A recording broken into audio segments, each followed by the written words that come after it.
जिस हनुमान चालीसा को आज करोड़ों लोग पढ़ते हैं, क्या आप जानते हैं उसकी रचना एक अंधेरी मुगल काल कोठरी में हुई थी।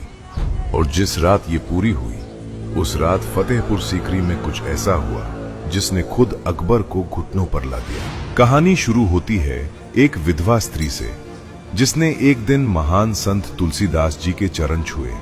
तुलसीदास जी ने आशीर्वाद दिया, सौभाग्यवती भव। लेकिन अगले ही पल लोग घबरा गए, क्योंकि उस स्त्री का पति अभी अभी मर चुका था। उसका अंतिम संस्कार होने वाला था। सबको लगा तुलसीदास जी से भूल हो गई, लेकिन उन्होंने शांत होकर सिर्फ एक नाम लिया, श्री राम। और कहते हैं अगले ही पल मृत पड़ा वो ब्राह्मण फिर से जीवित हो उठा।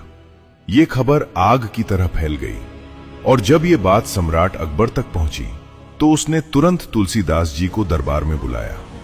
अकबर ने कहा, अगर तुम सच में संत हो तो मेरे सामने चमत्कार करके दिखाओ। लेकिन तुलसीदास जी मुस्कुराए और बोले, मैं कोई जादूगर नहीं, मैं सिर्फ प्रभु राम का सेवक हूं। बस यही बात अकबर को पसंद नहीं आई। क्रोधित होकर उसने तुलसीदास जी को फतेहपुर सीकरी की काल कोठरी में बंद करवा दिया। अंधेरा, सन्नाटा, लोहे की जंजीरें। लेकिन उस जेल के अंदर कुछ ऐसा शुरू हुआ जिसने इतिहास बदल दिया। तुलसीदास जी ने हनुमान जी का ध्यान लगाना शुरू किया। 1 दिन, 2 दिन, 10 दिन और फिर पूरे 40 दिनों तक उन्होंने लगातार हनुमान जी का स्मरण किया। उसी तपस्या के दौरान जन्म हुआ हनुमान चालीसा का, और फिर आया 40वां दिन। अचानक फतेहपुर सीकरी में हजारों बंदरों ने हमला कर दिया। पूरा महल हिल उठा, सैनिक भागने लगे, लोग चीखने लगे। किसी को समझ नहीं आ रहा था कि ये हो क्या रहा है।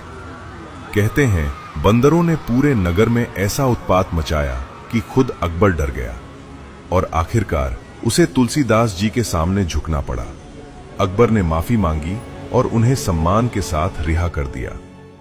तभी से हनुमान चालीसा सिर्फ एक स्तुति नहीं, बल्कि भक्ति और विश्वास की सबसे बड़ी शक्ति मानी जाती है।